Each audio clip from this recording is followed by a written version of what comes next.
Bang, betul ke tidak rakyat Aceh ingin menghantar barang ke Aceh sebanyak 2,000 tan? Kalau kita tengok sejarah, orang Aceh lah orang pertama yang menyumbang 2 kapal terbang kepada negara Indonesia. Tak habis di situ, orang Aceh juga orang pertama yang menyumbang emas sebanyak 28 kilogram di Monas, Jakarta.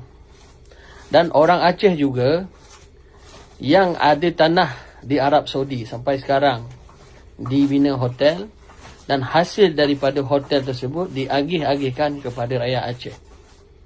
Orang Aceh ini kalau dia bersatu, jangankan 2,000 tan. 2,000 tan kecil saja kalau kita dah bersatu. Saya rasa kalau orang Aceh betul-betul nak bantu rakyat dia sendiri ataupun orang Aceh yang tengah susah sekarang di Aceh, jangankan 2,000 tan, lebih daripada 2,000 tan pun boleh.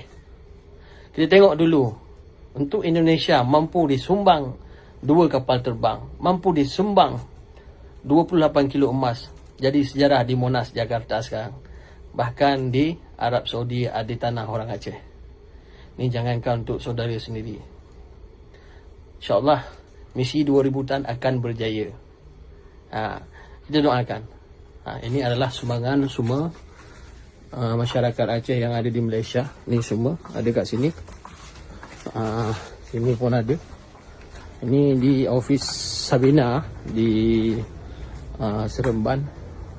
Ni barang-barang yang ada stok. Ni hasil sumbangan daripada masyarakat Aceh dan juga rakyat Malaysia. Ini pun ada. Ini semua baju baru sampai hari itu.